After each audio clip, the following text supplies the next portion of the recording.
ਇੱਕ ਬਹੁਤ ਹੀ ਇਮਾਨਦਾਰ ਅਤੇ ਸੱਚੀ ਸੁੱਚੀ ਸ਼ਖਸੀਅਤ ਦੇ ਮਾਲਿਕ ਸ਼੍ਰੀ ਦੌਲਤ ਰਾਮ ਸਲਵਾਨ ਪਿਛਲੇ ਦਿਨੀ ਆਪਣੇ ਸਵਾਸਾਂ ਦੀ ਪੂੰਜੀ ਨੂੰ ਖਰਚਦੇ ਹੋਏ ਪਰਮਾਤਮਾ ਦੇ ਚਰਨਾਂ ਵਿੱਚ ਜਾ ਬਿਰਾਜੇ।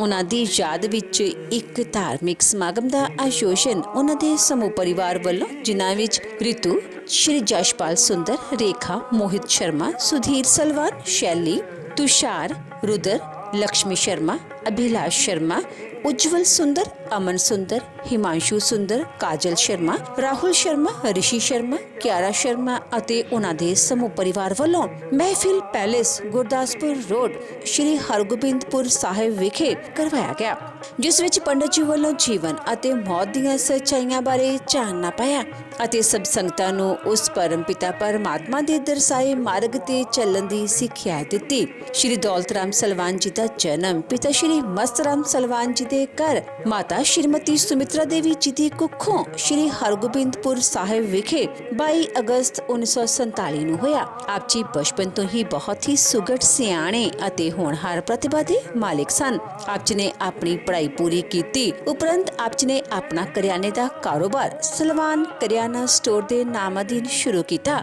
ਸ਼੍ਰੀ ਦੌਲਤ ਰਾਮ ਸਲਵਾਨ ਜੀ ਆਪਣੇ ਹਰ ਕੰਮ ਨੂੰ ਬਹੁਤ ਹੀ ਮਿਹਨਤ, ਲਗਨ ਅਤੇ ਇਮਾਨਦਾਰੀ ਨਾਲ ਕਰਿਆ ਕਰਦੇ ਸਨ, ਜਿਸ ਦੀ ਬਦੌਲਤ ਆਪ ਜੀ ਨੇ ਆਪਣੇ ਕਾਰੋਬਾਰ ਵਿੱਚ ਖੂਬ ਉન્નਤੀ ਹਾਸਿਲ ਕੀਤੀ ਅਤੇ ਖੂਬ ਨਾਮਣਾ ਖਟਿਆ। ਸ਼੍ਰੀ ਦੌਲਤ ਰਾਮ ਸਲਵਾਨ ਜੀ ਹੁਣਾਂ ਦਾ ਵਿਆਹ 29 ਜੁਲਾਈ 1972 ਨੂੰ ਸ਼੍ਰੀਮਤੀ ਸਵਰਨ ਕਾਂਤਾ ਜੀ ਹੁਣਾਂ ਨਾਲ ਹੋਇਆ। ਵਿਆਹ ਉਪਰੰਤ ਆਪ ਜੀ ਨੇ ਆਪਣੀਆਂ ਪਰਿਵਾਰਕ ਜ਼ਿੰਮੇਦਾਰੀਆਂ ਨੂੰ ਬਖੂਬੀ ਨਿਭਾਇਆ। ਆਪ ਜੀ ਦੇ ਘਰ ਬੱਚਿਆਂ ਰਿਤੂ, ਰੇਖਾ ਅਤੇ ਸੁਧੀਰ ਸਲਵਾਨ ਨੇ ਜਨਮ ਲਿਆ। ਆਪ ਜੀ ਨੇ ਆਪਣੇ ਬੱਚਿਆਂ ਨੂੰ ਖੂਬ ਚੰਗੇ ਸੰਸਕਾਰ ਦਿੱਤੇ, ਪੜਾਇਆ ਲਿਖਾਇਆ ਅਤੇ ਸਮਾਜ ਦੇ ਚੰਗੇ ਨਾਗਰਿਕ ਬਣਾਇਆ। ਅੱਜ ਆਪ ਜੀ ਦੀਆਂ ਬੇਟੀਆਂ ਆਪੋ ਆਪਣੇ ਸਹੁਰੇ ਘਰੀ ਸੁਖੀ ਵਿਆਹਤਾ ਜੀਵਨ ਬਤੀਤ ਕਰ ਰਹੀਆਂ ਹਨ ਅਤੇ ਆਪ ਜੀ ਦੇ ਬੇਟੇ ਸੁਧੀਰ ਸਲਵਾਨ ਜੀ ਆਪਣੇ ਮਾਤਾ ਜੀ ਅਤੇ ਆਪਣੇ ਪਿਤਾ ਜੀ ਦੇ ਨਕਸ਼ੇ ਕਦਮਾਂ ਤੇ ਚੱਲ ਕੇ ਉਹਨਾਂ ਦੇ ਨਾਮ ਨੂੰ ਉੱਚੀਆਂ ਚੁੱਕ ਰਹੇ ਹਨ ਅਤੇ ਆਪ ਜੀ ਦੇ ਬੇਟੇ ਆਪਣੇ ਪਿਤਾ ਜੀ ਵਾਲੇ ਕਾਰੋਬਾਰ ਨੂੰ ਹੀ ਅੱਗੇ ਤੋਰ ਰਹੇ ਹਨ। ਆਪ ਜੀ ਦੇ ਬੇਟੇ ਸੁਧੀਰ ਸਲਵਾਨ ਜੀ ਸਮਾਜ ਵਿੱਚ ਇੱਕ ਸ਼ਲਾਘਾਯੋਗ ਸਥਾਨ ਰੱਖਦੇ ਹਨ ਅਤੇ ਆਪ ਜੀ ਸ਼੍ਰੀ ਹਰਗੋਬਿੰਦਪੁਰ ਸਾਹਿਬ ਦੇ ਕਰਿਆਨਾ ਯੂਨੀਅਨ ਦੇ ਪ੍ਰਧਾਨ ਵਜੋਂ ਵੀ ਸੇਵਾਵਾਂ ਨਿਭਾ ਰਹੇ ਹਨ। ਸ਼੍ਰੀ ਦੌਲਤ ਰਾਮ ਸਲਵਾਨ ਜੀ ਪਰਮਾਤਮਾ ਦੇ ਘਰ ਪ੍ਰਤੀ ਸੱਚੀ ਸ਼ਰਧਾਵਾਨ ਸਨ। ਲੋੜਵੰਦਾਂ ਦੀ ਸਹਾਇਤਾ ਆਪ ਜੀ ਹਮੇਸ਼ਾ ਹੀ ਤਨੋ ਮਨੋ ਅਤੇ ਤਨੋ ਕਰਿਆ ਕਰਦੇ ਸਨ। ਸ਼੍ਰੀ ਦੌਲਤ ਰਾਮ ਸਲਵਾਨ ਜੀ ਬਹੁਤ ਹੀ ਮਿੱਠੀ ਬੋਲੀ ਅਤੇ ਮਿਲਾਪੜੇ ਸੁਭਾਅ ਦੇ ਮਾਲਿਕ ਸਨ। ਜੋ ਕੋਈ ਵੀ ਇੱਕ ਵਾਰ ਆਪ ਜੀ ਨਾਲ ਗੱਲ ਕਰ ਲੈਂਦਾ ਤਾਂ ਆਪ ਜੀ ਦਾ ਹੀ ਹੋ ਕੇ ਰਹਿ ਜਾਂਦਾ ਸੀ।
प्रभु नाम में क्या बंदिश, दिन रात पीजिए।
बंदिश दिन रात लीजिए, प्रभु नाम में क्या बंदिश दिन रात लीजिए। मेहमान को गा के पानी से गा के शुरुआत कीजिए, हरि नाम में क्या बंदिश दिन रात लीजिए, हरि नाम में क्या बंदिश दिन रात लीजिए, हरि नाम में क्या बंदिश दिन रात लीजिए।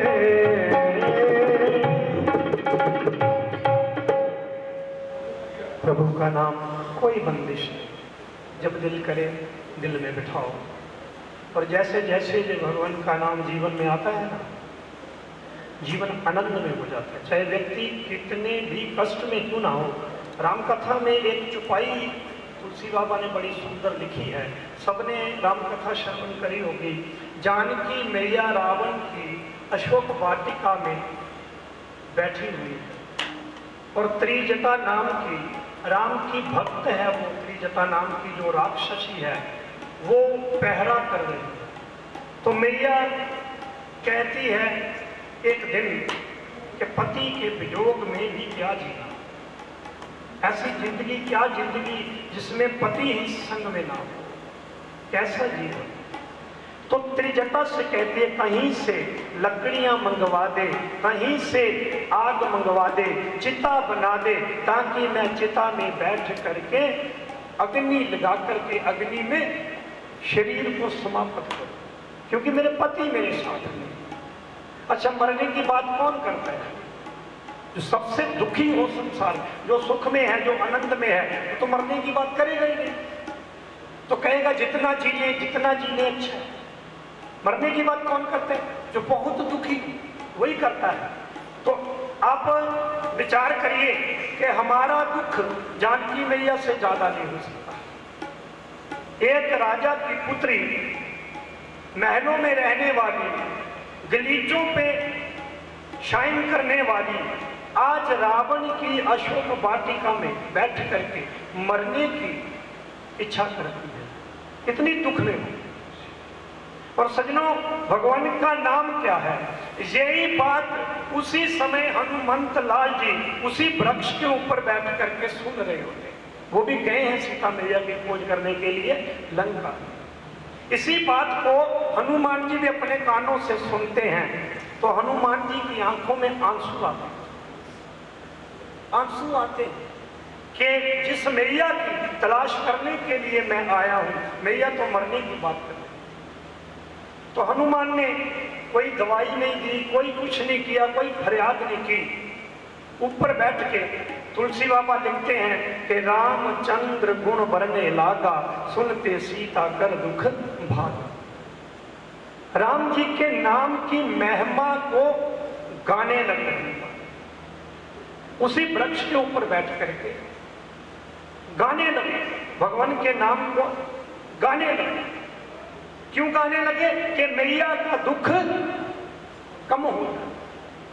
और सजनों, तुलसी बाबा ने जहां तक लिख दिया कि सुनते ही सीता कर दुख भागा, जैसे कानों में भगवान राम के नाम की ध्वनि गई और जैसे ही कानों में पड़ी, तो मैया ने उसी वक्त मरने का विचार त्याग दिया और देखने लगी कि ये राम के नाम की आवाज कहां से आ, किधर से आ। सजनों, ऐसा है भगवान का। जितना मर्जी कष्ट हो, जितना मर्जी दुख हो जीवन में, अगर श्रद्धा से, सच्चे दिल से भगवान का नाम जीवन में उतर गया, जिस समय भगवान का नाम अंदर आएगा उसी समय दुख भाग करके। शर्त यह है कि भगवान का नाम कानों तक सीमित नहीं रहना चाहिए कि एक कान से श्रवण किया, दूसरे से निकल गया, तो फिर जहां दुख बैठा हुआ है दिल में, वो भी वहां ही बैठा रहेगा, क्योंकि राम का नाम वहां तक तो गया ही, अंदर जाना राम का नाम, दिल के दिल। अच्छा, राम के नाम की क्या महिमा है, भगवान के नाम की क्या महिमा है। एक भक्त किसी महात्मा के पास गए, बोले महात्मा जी मैं आपके पास आया हूं, मुझे शिष्य बनाइए। तो संतों ने शर्त रखी कि ठीक है हम आपको शिष्य बनाते हैं, तो आपको भजन करना पड़ेगा। बोले ये तो मैं नहीं कर पाऊंगा। बोले क्या काम करते हो? बोले चोरी करता हूं। बोले चोरी छोड़नी पड़ेगी। बोले मैं ये भी नहीं छोड़ूंगा। बोले चोरी छोड़ दूंगा तो मुझे भोजन ही नहीं मिलेगा, खाना कहां से मिलेगा? तो बोले फिर? बोले मैं कुछ भी नहीं कर सकता।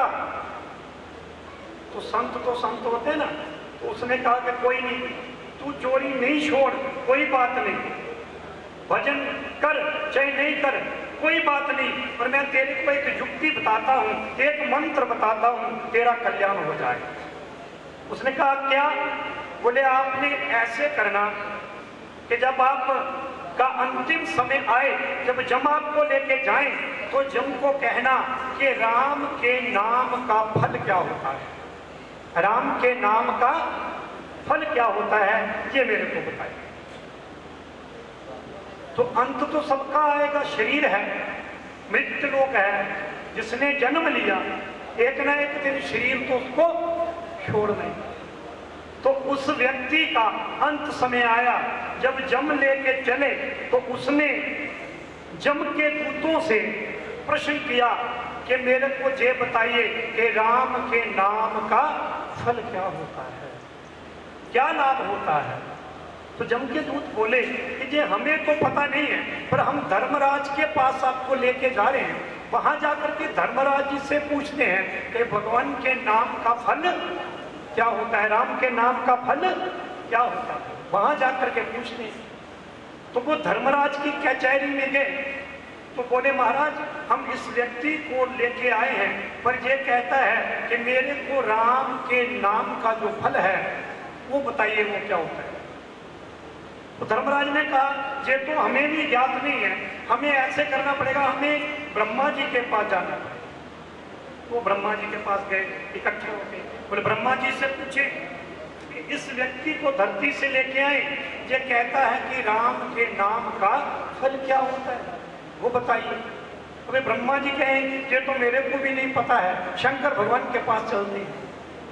भगवान शिव की शरणागति गए, सभी एकत्रित होकर भगवान शिव से प्रश्न किया कि राम के नाम का फल क्या होता है। तो भगवान शिव कहते कि मैं जानता तो हूं फल है क्या, पर इसका उत्तर मैं नहीं दूंगा, इसका उत्तर स्वयं जो ब्रह्म है, जो भगवान है वो आपको। बोले भगवान कहाँ मिलेंगे? बोले वो तो हर जगह रहते, प्रेम से प्रकट हुए मैं जाना, जहां भी पुकारो वहीं तो भगवान है, बात तो पुकारने की। बोले नहीं, फिर भी बोले हम आपको लेके चलते हैं विष्णु भगवान की शरणागत जो जन्म लेते हैं भक्तों के हित के लिए, वो बताएंगे, वहां चले। बोले इस व्यक्ति को धरती से उठा के लेके आए हैं और ये कहता है कि राम के नाम का फल क्या होता है। तो भगवान विष्णु ने सभी को कहा क्या आपको अभी तक पता नहीं चला कि भगवान राम के नाम का फल क्या होता है? बोले नहीं। बोले नहीं चला, सत्य में नहीं चला? बोले नहीं, हमें तो पता ही नहीं चला। बोले आप तो फिर अज्ञानी। बोले ये वो व्यक्ति है जो चोरी करता था। संत ने युक्ति बताई कि राम के नाम का फल क्या होता है, तो यमदूत इसे धर्मराज के पास लेके गए, धर्मराज का दर्शन हुआ, वहां भी बात नहीं बनी। तो धर्मराज इसे ब्रह्मा जी के पास लेके गए, ब्रह्मा जी का दर्शन हुआ, वहां भी बात नहीं बनी।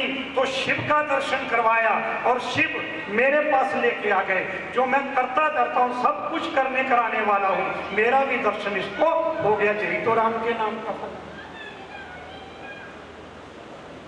शर्त यह है कि राम का नाम, एक गुरबानी की किसी ने गाया है, मेरा ख्याल रंगीला साहब लगता है, उनके पीछे नाम तो नहीं पता, उन्होंने गाया कि राम नाम करता सब जग फिरे पर राम ना पाया। सब कहते राम राम, पर राम का पता किसी को। मालूम नहीं होता। राम कहाँ है? किसी ने प्रश्न किया, नारद जा रहे थे, बोले नारद जी राम जी कहाँ रहते, भगवान कहाँ रहते? क्या उत्तर इसका दे? कोई जगह ऐसी है जहां भगवान नहीं? भगवान तो हर जगह है।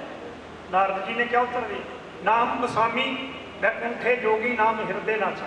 कहता मैं ना तो वैकुंठ में रहता हूँ, ना मैं जोगियों के हृदय में रहता हूँ, मैं कहीं नहीं रहता। जहाँ मेरे भक्त एकत्रित होकर के मुझे पुकार करते हैं, मुझे बुलाते हैं, मैं वहीं हर जगह हूँ। शर्त यह है कि भगवान को पुकारना तो आए कि हमने बुलाना कैसे। सीखिए, किसी गुरु की शरणागत होकर के, किसी विद्वान की शरणागत होकर के जीवन का पूर्ण लाभ उठाए। क्योंकि ये जीवन मानुष का एक बार निकल गया, बहुत लंबा खेल, फिसल गए। अगर तो चढ़ गए छत पे फिर तो कोई बात नहीं, फिर तो ठीक है।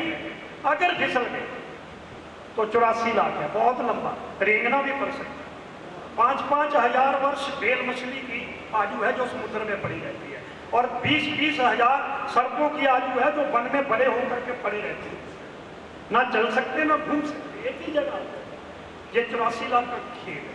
इसकी उदाहरण देखिए, आप रोज पानी उठाते ऊपर मोटर लगाकर, टंकी में जाता आपके घरों में। सीधी उदाहरण आपको मैं दे रहा हूँ, देखना ध्यान से। पानी ऊपर गया, अच्छा जो पानी उठ गया टंकी में चला गया वो तो बर्तनों में आएगा, आप पियोगे, नहाने के काम आएगा, वस्त्र धोने के काम आएगा। पर जो पानी लुढ़क गया नीचे, ऊपर नहीं उठा, वो कहाँ जाएगा?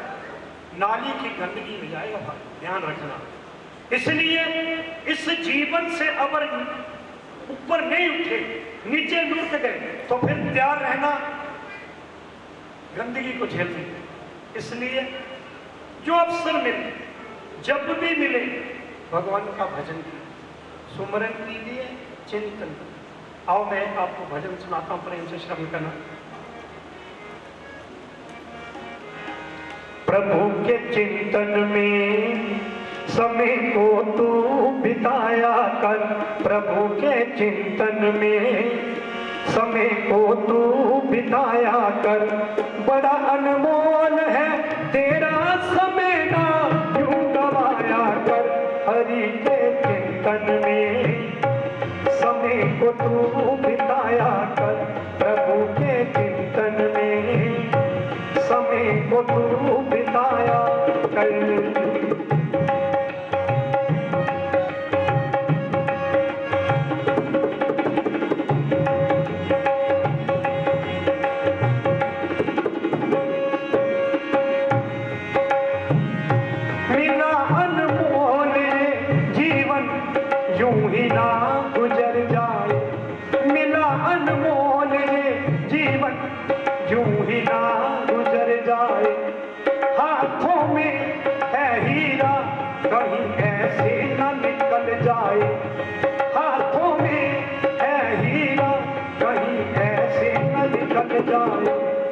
आकर सत्संग में हरि का नाम गाया कर।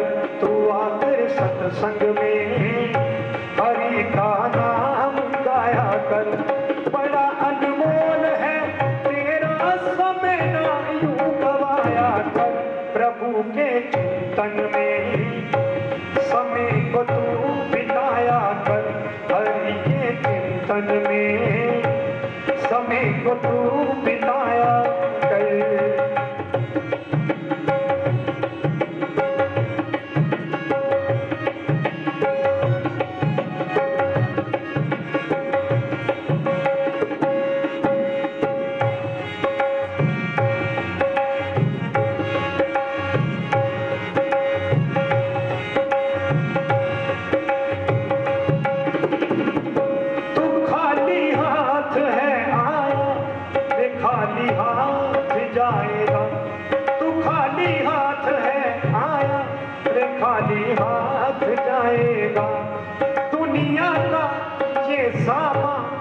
तेरे साथ जाएगा कि दुनिया का ये सामा न तेरे साथ जाया कर। आके सत्संग में, आके सत्संग में प्रभु का नाम गाया कर। तू आकर सत्संग में प्रभु का नाम गाया कर। बड़ा अनमोल है तेरा समय न यूं गवाया कर। हरि के कीर्तन में समय को तू बिताया कर। प्रभु के स्मरण में समय को तू बिताया कर। जो भी समय मिलेगा बिना भजन निकले ही नहीं, तभी तो जीवन सार्थक है। और तुलसी बाबा ने देखो कितना सुंदर राम कथा लिखी है। बिन सत्संग न हरि कथा, ते बिन मोह न भाग। बिन सत्संग न हरि कथा, ते बिन मोह न भाग।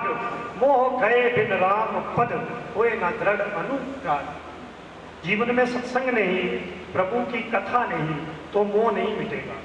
और जब तक मोह नहीं मिटेगा, भगवान के चरणों में प्रेम भी नहीं होगा। और जब तक प्रेम नहीं होगा, ये जीवन चाहे जितना सज जाए, मैं नहीं कहता आपके जीवन में कोई कमी रहे। आपके जीवन में महाराज लाखों खुशियां आए, लाखों मंगल हो, गाड़ी हो, बंगला हो, फोन हो, गैस हो, असुविधा कोई ना हो, सब सुविधा रहे आपके जीवन में। पर जीवन में अगर भगवान का नाम नहीं, सब सुविधा होते हुए भी जीवन नीरस है। कैसे नीरस? एक उदाहरण देखिए, बड़ी सुंदर चौपाई लिखी तुलसी बाबा ने। भक्तिहीन नर सोबत कैसे, भक्तिहीन नर सोबत कैसे, लवन बिना बहु व्यंजन जैसे। जैसे घर में आप खाना बनाने वाली गृहिणी औरतें हैं जो रसोई में काम करती हैं, अब खाना बनाएं, बहुत सुंदर देसी घी का खाना बनाएं, सब्जी कोई भी बनाए, देसी घी पड़ा हो, बढ़िया मसाला डाला, सब कुछ किया है, मगर नमक नहीं डाला। सब्जी बहुत अच्छी बनाई, पनीर बहुत सुंदर बनाया, सब्जी हर कोई सुंदर बनाई, कोई कमी नहीं रखी, पर एक कमी रह गई कि उसमें नमक हमने नहीं डाला। अच्छा, जब आप भोजन खाने बैठोगे तो क्या वो सब्जी आपको स्वादिष्ट लगेगी? क्यों जी? नहीं लगेगी। क्यों? नमक है, नमक के बिना सब्जी फीकी है। इसी प्रकार से जीवन में सब कुछ हो जाए, बहुत आनंद की बात है, सब कुछ मिले, अच्छी बात है, मगर जीवन में अगर भक्ति नहीं, भगवान का नाम नहीं, भगवान का चिंतन नहीं, तो सब कुछ होते हुए जैसे सब्जी फीकी है, उसी प्रकार से ये जीवन भी फीका है। बोलिए राजा रामचंद्र भगवान की, सदगुरु भगवान की। तो हम एकत्रित हुए हैं, हमारे बीच आज श्रद्धेय दौलत राम जी अपने जीवन की यात्रा संपूर्ण करके भगवान के चरणों में विद्यमान हो गए हैं। तो जहाँ भी हैं भगवान उन्हें अपने चरणों में स्थान दे। अगर कोई अगला जन्म भी आए तो भगवान अच्छे घर में जन्म दे, सदैव उनके ऊपर अपने करुणा का हाथ रखे। और जो पीछे परिवार है जिससे वो छोड़ के गए हैं, उस परिवार के ऊपर भी गोविंद सदा अपना करुणा वाला हाथ जो है उनके सरों पे रखे, अपनी छाया का हाथ सदैव इन पे बना रहे। अभी आपने 1 मिनट के लिए आंखें बंद करनी है, हाथ जोड़ के मौन रखना है, और दिल से दौलत राम जी के लिए अरदास करनी है। सबने दिल से भगवान के चरणों में कि जहाँ भी रहें कुशल मंगल रहे, आनंद से रहे। सब 1 मिनट के लिए, कोई ज़्यादा नहीं है, घड़ी पे टाइम नोट करके आंखें बंद करके मौन धारण करना। हाँ जी।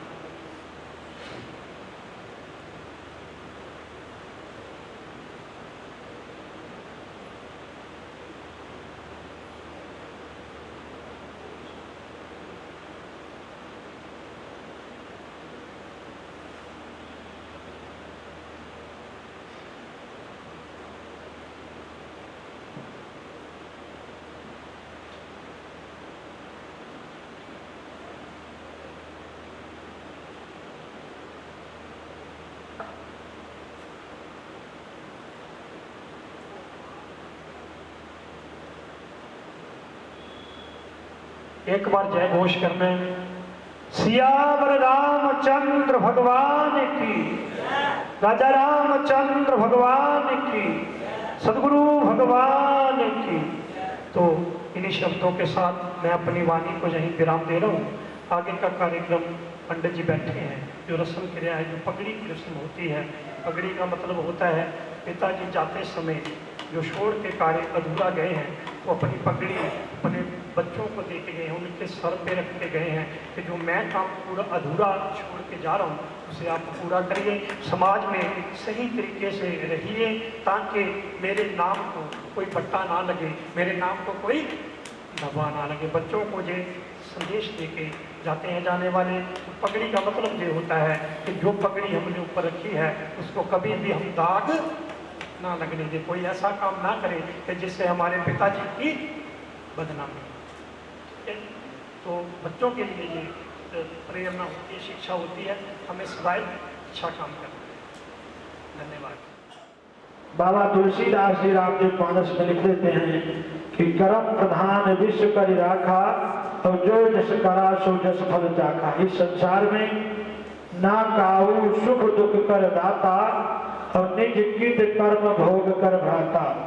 इस संसार रूपी सागर में ना किसी को कोई सुख देता है और ना कोई किसी को दुख देता है। जो हम कर्म करते हैं, कर्म के अनुसार ही मुझे फल की प्राप्ति होती है।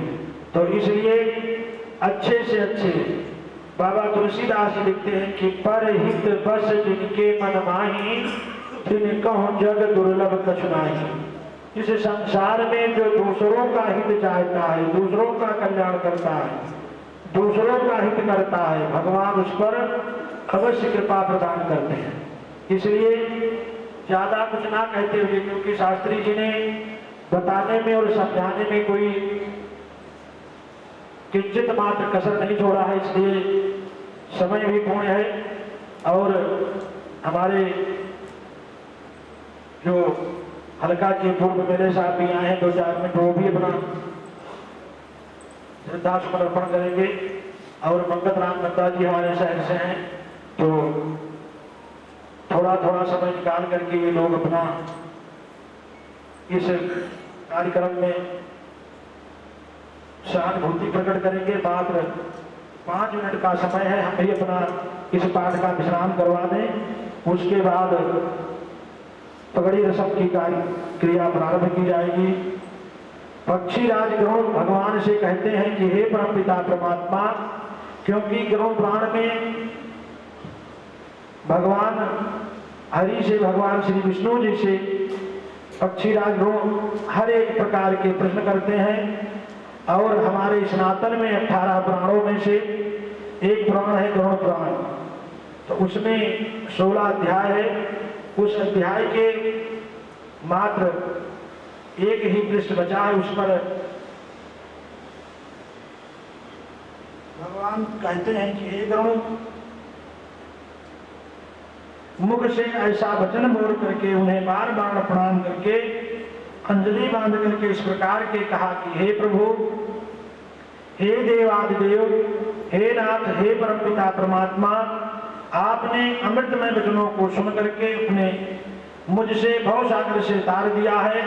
अब मेरा संदेह समाप्त हो गया, क्योंकि हमारे यहाँ ये निश्चित है कि जितना भी वस्तु दिखायमान है, विद्यमान है, वो सब एक ना एक दिन नाशवान होने हैं। इसीलिए इस सनातन परंपरा में कहते हैं कि वृक्ष को भी, जल को भी, मिट्टी को भी, अन्न को, इस सब का अलग अलग विधि विधान से भगवान पूजन करते हैं। गौ को मां समझते हैं, और पुत्र का दायित्व होता है कि अपने पिता के प्रति अनेकों, क्योंकि मातृण, पितृण और ऋषिण ये सब पुत्र का धर्म है कि उस आत्मा की तृप्ति के लिए, आत्मा की शांति के लिए, जैसे पंजाब में तो ये प्रथा नहीं थी, लेकिन आज हमने देखा कि सुधीर सलमान ने अपना सिर बढ़ा करके हरिद्वार से आए। वैसे पंजाब में ये लोग इस चीज पर नहीं, इस बात का ध्यान देते हैं। लेकिन गरुड़ पुराण के 8वें अध्याय में ये बात लिखी है कि जिस पुत्र ने अपने पिता के मृत्यु पर अपना सिर का मुंडन नहीं करवाता है वो पुत्र कहने का अधिकारी नहीं है। इसलिए हमारे सनातन सभ्यता में, हमारे सनातन धर्म में अनेकों प्रकार के भगवान ने तरह तरह के रास्ते बताए हैं मोक्ष के, क्योंकि संसार में मोक्ष के अलावा और कोई, कहते हैं कि जो सुख को चाहो सदा तो हरि शरण में जाओ। अगर इस संसार में हमें, जैसे भी शास्त्री जी ने कहा है कि जितने मर्जी प्रकार की सुख सुविधाएं हो जाएं, और अगर आपको आत्म की शांति नहीं है तो वो सब धन बेकार है। तो आत्म की शांति प्राप्त कब होगी? जब हम भगवान का चिंतन करेंगे, भगवान का स्मरण करेंगे और भगवान का बन करके रहेंगे, तभी मिल सकती है। इसलिए अनेकों प्रकार से पक्षी राजगण भगवान से प्रश्न करते हैं और वो जवाब देते हैं, इसमें संशय नहीं है। ऐसा कहा करके गरुड़ जी मौन होकर के भगवत प्राण हो गए। स्मरण करने से दुर्गति का हरण कर लेते हैं।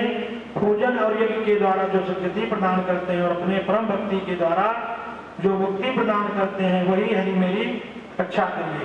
बोल श्री लक्ष्मी नारायण भगवान की जय। बड़े प्रयास नाल श्री दौलत राम जी जो कि सतगुर के बख्शे हुए सवासा की पूंजी ਨੂੰ ਭੋ के इस संसार ਨੂੰ अलविदा कह के गए ने। और अज असी सलवान परिवार साडा छोटा वीर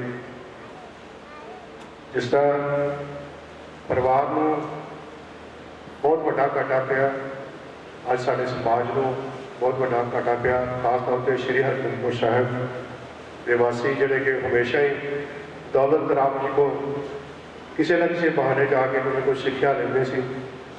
उन्होंने प्यार को अज एडा वड्डा इकट्ठ जिहड़ा उन्होंने अंतिम अरदास में शामिल होया। सो सारिਆਂ ਤੋਂ ਪਹਿਲਾਂ ਸਾਡੇ शास्त्री जी ने जिथे भजन गाई करके इस पवित्र आत्मा वास्ते उस प्रभु को साड़ियाँ जोड़न वास्ते जिस भजन गायन करके उन्होंने साड़ी आत्मा को निहाल किया। उत्थे साडे पंडित जी ने भी सानू बहुत वधिया सुंदर शब्दों के नाल उस मालक को प्रभु को जो विछड़ी रूह है उसके नाल जोड़न का उपराला किया। सो साडे सुधीर जी छोटे वीर अज परिवार को बहुत वड्डा घाटा पिया। मैं तो यही बेनती कराँगा कि सच्चे पातशाह इस पवित्र रूह अपने चरणों निवास बख्शे। पिछों सानू सारे परिवार को इस भाणे को मनन का बल बख्शे। और सुधीर जी हमेशा तुहाडे नाल है, जिथे तुसीं किते आवाज़ मारोगे हमेशा तुहाडे नाल पहला खड़े होवांगे। सो अज फिर तुहाडे मुक्ति करीब श्री गुरु ग्रंथ फतेह वाज करदा। वाहिगुरू जी का खालसा वाहिगुरू जी की फतेह। जे मैं गल करा इस परिवार की, इस अपने वीर की, इन्हां दीयां भैणां दी, इस पूरे परिवार ने वाकई जो एक सच्चा पुत जां गुरु साहब की जां मां माई की उस परिवार पर कृपा होंदी है ते समर्थ बख्शदे आ। मेरे वीर सतीश सलवान ने इवें आपके बाप की सेवा की। मैं समझदा कि ये सेवा कर्मां नाल मिलदी आ। बहुत सारे असी इवें दे भी दुनिया के जग च कुछ है ने जिन्हां दे कोल माँ बाप होंदे और उन्होंने सेवा जिहड़ा करन दा मौका नहीं मिलता। मैं समझदा कि सुधीर जी दुख बहुत आ। परिवार नाल दुख साझा करना, अपने अजीज मित्र वड्डे वीर नाल दुख साझा करना। मेरा ये वीर मेरी कामयाबी च अगर सब तो वड्डा किसी का रोल है तो मेरे इस वीर सतीश सलवान जी का है, जिन्होंने बड़ा सदा ही मैं शहर के विच लैके आए। सब तो पहली मीटिंग मैनू मेरी इन्होंने कराई सी, मैनू आपकी दुकान पर बिठा के जी अज मैं नगर का प्रेजिडेंट हाँ जां मैं इस जगह पर इंडिपेंडेंट इलैक्शन लड़के आया तो वो सब तो योग जोड़ा सब तो वड्डा योगदान सतीश सलवान जी का है। बहुत सारे लोग इलाका निवासी इत्थे आए ने। मैं गल करा इन्हां दे फादर साहब की, तो इन्हां दे फादर साहब से भी माँ माई की बड़ी कृपा होती सी। इलाके दे विच अगर कोई नामवर हस्ती सी, अगर किसी को कोई दुख सी जां किसी को कोई लोड़ पैंदी सी तो इन्हां दे बजुर्गों को आया करते सी। क्योंकि मैं इत्थे छोटी उम्र होने करके नहीं जानता सी, पर मैं जब शहर च आया मैनूं पता लगा इन्हां दे फादर साहब बारे। और मैं समझदा माँ माई कृपा करे हरेक बच्चे ते करे, हरेक परिवार ते करे कि हर एक ਬੱਚਾ ਆਪਣੇ ਮਾਂ-ਬਾਪ ਦੀ ਐਵੇਂ ਹੀ ਸੇਵਾ ਕਰੇ ਜਿਵੇਂ ਸਦੀਰ ਸਲਵਾਨ ਜੀ ਨੇ ਕੀਤੀ ਆ। ਔਰ ਇੱਥੇ ਅੱਜ ਸਾਡੇ ਦੁੱਖ 'ਚ ਸ਼ਰੀਕ ਹੋਣ ਤੇ ਸਾਰਿਆਂ ਦਾ ਹੀ ਆਉਣ ਤੇ ਮੈਂ ਆਪਦੇ ਵੱਲੋਂ, ਆਪਦੇ ਨਗਰ ਵੱਲੋਂ, ਆਪਦੇ ਸਰੀਰ ਸਦੀਰ ਸਲਵਾਨ ਜੀ ਵੱਲੋਂ ਕੋਟਨ-ਕੋਟ ਧੰਨਵਾਦ ਕਰਦਾ। ਜੈ ਮਾਤਾ ਦੀ। ਬੇਟੇ ਦੇ ਸਿਰ ਤੋਂ ਇੱਕ ਪਾਪ ਦਾ ਜਾਣਾ ਬਹੁਤ ਹੀ ਵੱਡਾ ਘਾਟਾ ਵਾ। ਬੇਟੇ ਸਦੀਰ ਨੂੰ ਬਹੁਤ ਹੀ ਤਰੱਕੀਆਂ ਤੇ ਲੈ ਕੇ ਜਾਣਾ ਅੱਜ ਇੱਕ ਪਾਪ ਦੀ ਬਦੌਲਤ ਹੋਇਆ। ਸਦੀਰ ਜੀ ਦਾ ਇਲਾਕੇ ਦੇ ਵਿੱਚ, ਸ਼ਹਿਰ ਦੇ ਵਿੱਚ ਬਹੁਤ ਹੀ ਪਿਆਰ ਵਾ। ਮੈਂ ਜਦੋਂ ਹੀ ਸਦੀਰ ਜੀ ਨੂੰ ਮਿਲਦਾ ਰਿਹਾ, ਇਹਨਾਂ ਨੇ ਦੱਸਦੇ ਰਹੇ ਵੀ ਕਿ ਫਾਦਰ ਸਾਹਿਬ ਇਹਨਾਂ ਦੇ ਕਾਫੀ ਚਿਰ ਤੋਂ ਹੀ ਢਿੱਲੇ ਸੀ, ਪਰ ਸਦੀਕ ਜੀ ਦਾ ਗੱਲਬਾਤ ਹੁੰਦੀ ਰਹੀ। ਇਹਨਾਂ ਨੇ ਬਹੁਤ ਹੀ ਉਹਨਾਂ ਦੀ ਸੇਵਾ ਕੀਤੀ ਤੇ ਬਹੁਤ ਹੀ ਵਧੀਆ ਇਲਾਜ ਚੰਗੇ ਹਸਪੀਟਲ ਤੋਂ ਕਰਾਇਆ। ਇਹ ਸਦੀਕ ਜੀ ਨੂੰ ਉਹਨਾਂ ਦੇ ਪਿਤਾ ਵੱਲੋਂ ਚੰਗੀ ਸਿੱਖਿਆ, ਚੰਗੀ ਤਾਲੀਮ ਦੇ ਕੇ ਹੀ ਕੀਤਾ ਵਾ। ਮੈਂ ਕਹਿੰਦਾ ਵਾ ਕਿ ਸਦੀਕ ਜੀ ਵਰਗੇ ਹੀ ਸਾਨੂੰ ਇੱਕ ਚੰਗੀ ਸਿੱਖਿਆ ਦਿੰਦਾ ਵਾ ਕਿ ਮਾਂ-ਬਾਪ ਦੀ ਸੇਵਾ ਸਾਰਿਆਂ ਨੂੰ ਕਰਨੀ ਚਾਹੀਦੀ ਆ। ਤੇ ਸਦੀਕ ਜੀ ਵਰਗੇ ਵੀਰ ਜੀ ਚੰਗੇ ਸਮਾਜ ਦੇ ਵਿੱਚ ਤਰੱਕੀਆਂ ਕਰਦੇ ਨੇ ਕਿ ਜੋ ਮਾਂ-ਬਾਪ ਦੀ ਸੇਵਾ ਕਰਦੇ ਨੇ, ਸਮਝ ਲਓ ਇੱਕ ਪਰਮਾਤਮਾ ਹੀ ਪਾਇਆ ਜਾਂਦਾ ਵਾ ਜੋ ਮਾਂ-ਬਾਪ ਦੀ ਆਪਣੀ ਸੇਵਾ ਕਰਦੇ ਆ। ਮੈਂ ਉਸ ਵਾਹਿਗੁਰੂ ਪਰਮਾਤਮਾ ਅੱਗੇ ਵਿਸਰੀ ਰੂਹ ਨੂੰ ਆਪਣੇ ਚਰਨਾਂ ਵਿੱਚ ਨਿਵਾਸ ਬਖਸ਼ੇ ਤੇ ਪਿੱਛੋਂ ਪਰਿਵਾਰ ਨੂੰ ਭਾਣਾ ਮਨ ਬਖਸ਼ੇ। ਵਾਹਿਗੁਰੂ ਜੀ ਕਾ ਖਾਲਸਾ, ਵਾਹਿਗੁਰੂ ਜੀ ਕੀ ਫਤਿਹ। ਮੇਰਾ ਵਾਲਿਆ ਸਾਈਆਂ ਰੱਖੀ ਚਰਨਾਂ ਦੇ ਕੋਲ, ਮੇਰਾ ਵਾਲਿਆ ਸਾਈਆਂ ਰੱਖੀ ਚਰਨਾਂ ਦੇ ਕੋਲ, ਰੱਖੀ ਚਰਨਾਂ ਦੇ ਕੋਲ, ਰੱਖੀ ਚਰਨਾਂ ਦੇ ਕੋਲ, ਰੱਖੀ ਚਰਨਾਂ ਦੇ ਕੋਲ, ਰੱਖੀ ਚਰਨਾਂ ਦੇ ਕੋਲ, ਮੇਰਾ ਵਾਲਿਆ ਸਾਈਆਂ ਰੱਖੀ ਚਰਨਾਂ ਦੇ ਕੋਲ, ਮੇਰਾ ਵਾਲਿਆ ਸਾਈਆਂ ਰੱਖੀ ਚਰਨਾਂ ਦੇ ਕੋਲ। ਮੇਰੀ ਫਰਿਆਦ ਤੇਰੇ ਦਰ ਉੱਤੇ ਹੋਰ ਸੁਣਾਵਾਂ ਕਿਨੂੰ, ਮੇਰੀ ਫਰਿਆਦ ਤੇਰੇ ਦਰ ਉੱਤੇ ਹੋਰ ਸੁਣਾਵਾਂ ਕਿਨੂੰ, ਹੋਰ ਸੁਣਾਵਾਂ ਕਿਨੂੰ, ਰੱਖੀ ਚਰਨਾਂ ਦੇ ਕੋਲ, ਮੇਰਾ ਵਾਲਿਆ ਸਾਈਆਂ ਰੱਖੀ ਚਰਨਾਂ ਦੇ ਕੋਲ, ਮੇਰਾ ਵਾਲਿਆ ਸਾਈਆਂ ਰੱਖੀ ਚਰਨਾਂ ਦੇ ਕੋਲ, ਰੱਖੀ ਚਰਨਾਂ ਦੇ ਕੋਲ, ਰੱਖੀ ਚਰਨਾਂ ਦੇ ਕੋਲ, ਰੱਖੀ ਚਰਨਾਂ ਦੇ ਕੋਲ, ਰੱਖੀ ਚਰਨਾਂ ਦੇ ਕੋਲ,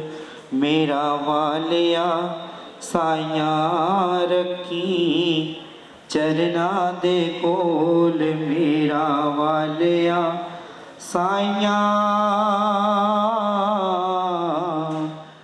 ਰੱਖੀ ਚਰਨਾਂ ਦੇ ਕੋਲ।